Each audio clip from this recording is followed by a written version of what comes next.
नमस्कार दोस्तों। तो आज के इस वीडियो में विषय पर बात करने से पहले हम इस चीज़ को समझ लेते हैं कि आस्तिक दर्शन और नास्तिक क्या होते हैं। तो वे दर्शन जिन्हें वेदों में विश्वास होता है और ईश्वर की सत्ता में आस्था होती है, वे आस्तिक दर्शन होते हैं। और नास्तिक दर्शन जो वेदों की और ईश्वर की सत्ता को नहीं स्वीकार करते, वे नास्तिक दर्शन होते हैं। तो आस्तिक दर्शन में है सांख्य योग और न्याय, वैशेषिक, उत्तर मीमांसा, पूर्व मीमांसा। और जो नास्तिक दर्शन है उनमें है चारवाक, बौद्ध और जैन।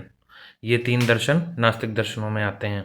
तो अब हम अपनी बात पर चर्चा शुरू करते हैं। हमारे दर्शनों के बीच में तो विविधता है और उसमें आस्तिक दर्शनों का भी संगम है और नास्तिक दर्शन भी उसमें है। तो आस्तिक दर्शन और नास्तिक दर्शन, लेकिन जिन कुछ कुछ बातें ऐसी हैं जिन पर हमारा सभी दर्शनों का एक मत है, उन पर आज हम चर्चा करेंगे। तो इस वीडियो पे लगातार आप बने रहिए और ज़्यादा से ज़्यादा इसको आप लोगों तक पहुंचाइए ताकि मेरे जो वीडियोस की रीच है वो ज़्यादा हो जाए। तो बात करते हैं आज हम। तो हम बात करते हैं कि जीवन के प्रति जो इसका निश्चित दृष्टिकोण है।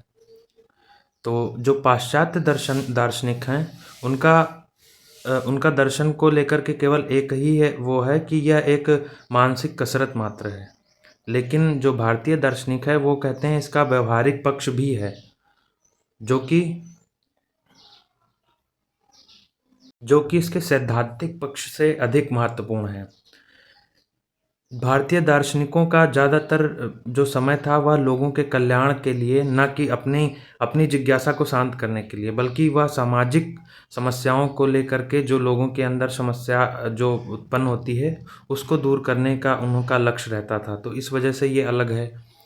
और दूसरा, और राधा कृष्णन जी, डॉक्टर सर्वपल्ली राधाकृष्णन जी और मूर दोनों ही इस बात पर उनका इस पर सहमत थे कि ये ऐसी बात है।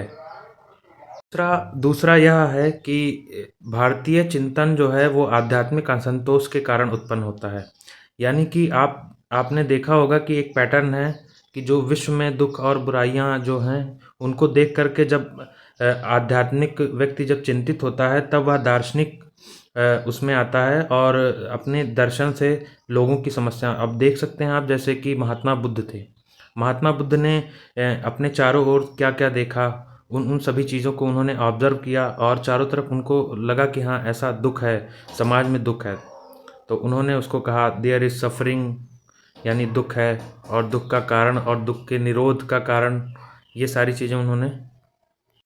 हालांकि इसकी वजह से बहुत ही पश्चिमी जो विचारक हैं वो कहते हैं कि भारतीय दर्शन जो है वो निराशावादी दर्शन है। लेकिन ये बात सोचने वाली है कि जब हम समस्या को पहचानेंगे तभी तो हम उसको दूर करने का। तो महात्मा बुद्ध ने केवल समस्या को पहचाना नहीं बल्कि उसको दूर करने के कारण भी अपने अपने उससे बताए हैं, अपने जो उनको ज्ञान प्राप्त हुआ। और उन्होंने खुद भी कहा कि जो हमारे दुखों का कारण है वो हमारी अज्ञानता ही है। तो उन्होंने सभी चीज़ों जो कठिनाइयाँ आती हैं मानव के जीवन में, उसको दूर करने के उपाय भी बताए, ना कि केवल दुख को ही बताया।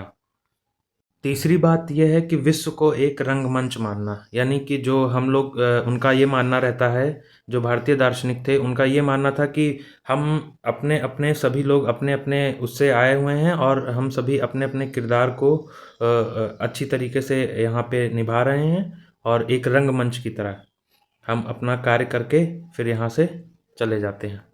चौथी बात यह है कि विश्व की जो शाश्वत नैतिक व्यवस्था है उसमें विश्वास करते हैं। तो इसमें नैतिक व्यवस्था में क्या कहते हैं कि हमें अपने कर्मों का फल भोगना ही पड़ता है। तो जो न्याय दर्शन है, भारतीय दर्शन, उसमें ये कहा गया है कि ईश्वर ही सभी कर्मों को नियंत्रित करता है और हमारे कर्मों को हिसाब से हमको फल देता है। जबकि जैन, बौद्ध और अन्य जो ऐसे दर्शन थे या उन्होंने जो बताया, उनके अनुसार ऐसा नहीं था कि उन्होंने ईश्वर को कर्मों से अलग करके देखा। जो भारतीय दर्शन था उसने बहुत ज़्यादा लोगों में आशा उत्पन्न की और उसने अच्छे कर्मों के लिए प्रेरित किया लोगों को, ताकि लोग अच्छे कर्म करें और अपने जो बुरे भाग्य को अच्छे उसमें बदल सकते हैं। ऐसा उसने प्रेरित किया लोगों को। तो इस वजह से लोगों का जो विश्वास था वह नैतिक शाश्वत जो ईश्वर का जो न्याय है उसमें ज़्यादा उत्पन्न हो गया। पांचवी बात यह है कि आत्मा के अस्तित्व में विश्वास। दो दो ऐसे दर्शन हैं, जैसे चार्वाक दर्शन हो गया और बौद्ध दर्शन हो गया। इन दोनों को छोड़ करके सभी आत्मा के अस्तित्व में विश्वास करते हैं और मानते हैं कि वह नित्य है और सदैव रही है, सदैव रहेगी। जबकि जो चार्वाक दर्शन है वो आत्मा को चेतना के रूप में मानता है और उसका विकास करने की बात कहता है। बल्कि शंकर ने कहा है कि आत्मज्ञान ही ब्रह्म ज्ञान है। आदि गुरु शंकराचार्य ने कहा है कि जो आत्मज्ञान हमारा है वही हमारा ब्रह्म ज्ञान है। छठवीं बात भारतीय दर्शन में यह बताई गई है कि अज्ञानता ही दुख और बंधन का मूल कारण है, जबकि ज्ञान बंधनों से दूर करता है और मोक्ष का मार्ग प्रदान करता है, ऐसा कहा गया है।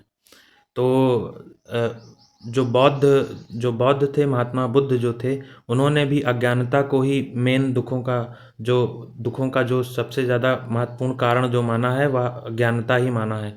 और शंकर ने अपने उसमें कहा है कि हम ब्रह्म को और जीव को अलग अलग मान करके अपनी अज्ञानता को दिखाते हैं, बल्कि हमें उन सभी में एक ही तत्व का भास होना चाहिए और इससे ही उन्होंने ज्ञान का तत्व कहा है।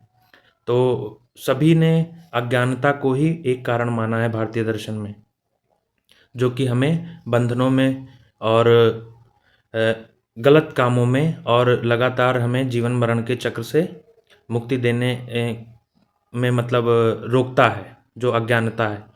और जब हम ज्ञान को प्राप्त कर लेते हैं तो हमें विभिन्न तरह के जो चीज़ें हैं वह स्पष्ट दिखाई देने लगती हैं और अपने दुखों का कारण भी पता चलने लगता है।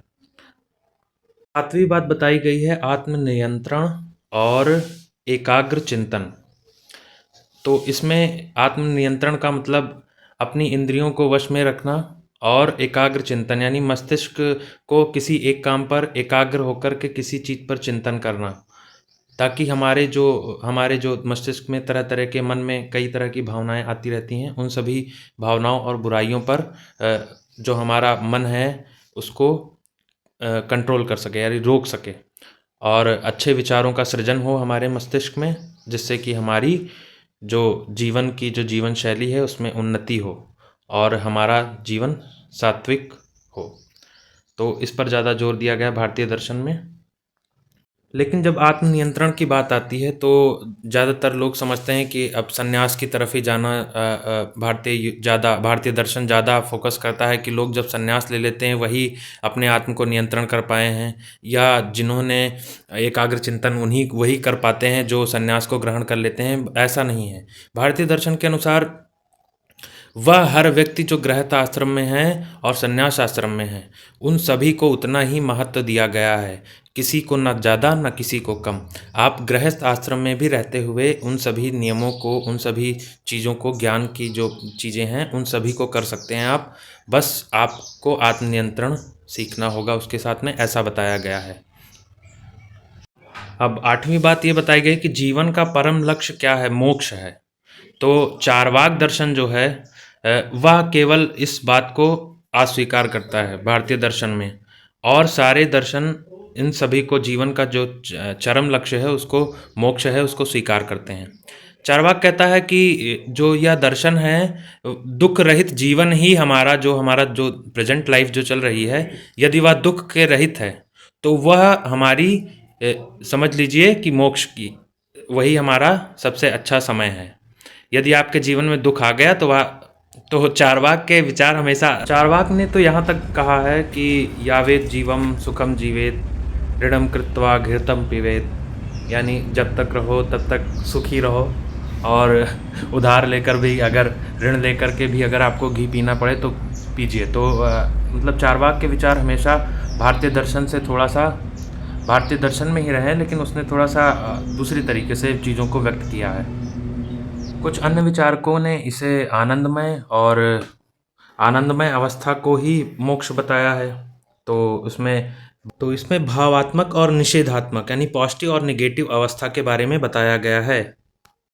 तो भारतीय दर्शन ज्ञान को मोक्ष का एक बहुत ही साधन मानता है और मोक्ष एक साध्य है, तो ऐसा मानता है। लेकिन भारतीय दर्शन की जो बहुत सारे लोग आलोचना करते हैं, तो वे कहते हैं कि व्यवहारिक पक्ष पर ज़्यादा जोर दिया गया है, बल्कि सैद्धांतिक पक्ष पर बहुत ही कम जोर दिया गया है, ऐसा वो कहते हैं, तो आलोचना करने वाले लोग। लेकिन आलोचकों की ये अपेक्षा निराधार है।